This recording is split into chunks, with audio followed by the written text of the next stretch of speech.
অনেক দিন আগে আমার খুব ইচ্ছা হয়েছিল যে আমি এবার রমজান আসার আগে ঘরটাকে খুব সুন্দরভাবে করে সাজাবো একদম মনের মতন করে। তো এগুলো আগে থেকেই অনলাইন থেকে অর্ডার দিয়ে আমি রেখেছিলাম এবং ২ দিন আগে আমি হাতে পেয়েছি এবং সেটা দিয়েই আমি আজকে ঘর সাজাবো। সেটা আজকে আপনাদের সাথে আমি শেয়ার করব। আসসালামু আলাইকুম এভরিওয়ান, তুরাইফার্স গ্যালারি থেকে সবাইকে স্বাগত এবং রমজানের অনেক অনেক শুভ কামনা সবার জন্য। সবাই সবার জন্য দোয়া করবেন এবং সবাই যেন সুস্থ থাকে এই কামনা সবসময়। ঘর গোছানোর সময় মনের ভিতরে খুব আনন্দ হচ্ছিল যে রমজান আসলেই কিন্তু একটা উৎসব মুখর কিন্তু শুরু হয়ে যায়।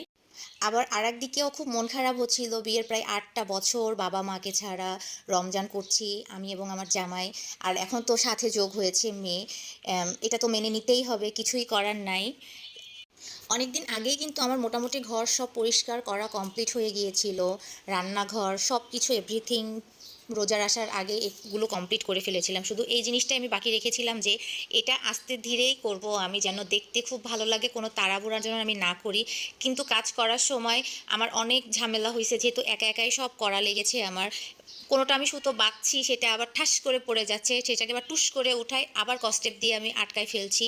এই আমি করছিলাম। মেয়েটাকে আমি একটুখানি দূরেই রেখেছিলাম আর একটা রুমে কার্টুন দিয়ে, কারণ ও থাকলে আমি টোটালি কোনো কাজ করতে পারতাম না। ও একটা না একটা করেই কি ছাড়বে কোনো এক না কোনো কিছু।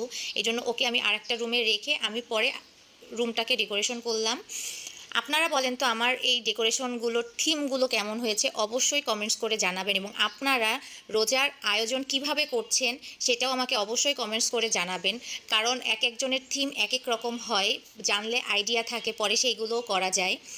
একা ঘর সাজাতে যেয়ে আমি একদম হিমশিম খেয়ে যাচ্ছিলাম, কারণ দুজন থাকলে হেল্পটা খুব ভালো হতো। একদিক থেকে আমি কস্টেপ দিয়ে আটকাচ্ছি আর একদিক থেকে আমার খুলে যাচ্ছিল।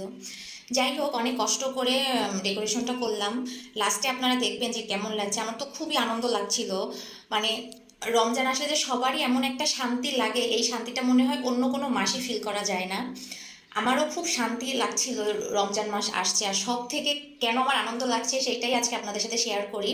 রমজান মাসে আমার জামাইয়ের অফিসটা কম থাকে, এই জন্য আমি সারা বছর অপেক্ষায় থাকি যে রমজান মাসটা কবে আসবে, তাহলে অফিস থেকে তাড়াতাড়ি বাসায় আসবো। বাসায় থাকলে মানে আরও বেশি ভালো লাগে।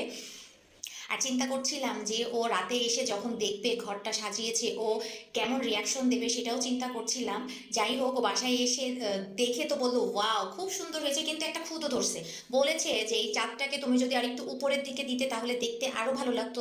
পরে আমি ভাবলাম হয়তো বা মনে হয় ভালোই লাগতো, কিন্তু আমি আর চেঞ্জ করিনি। এই যে ফাইনাল ডেকোরেশন এটাই।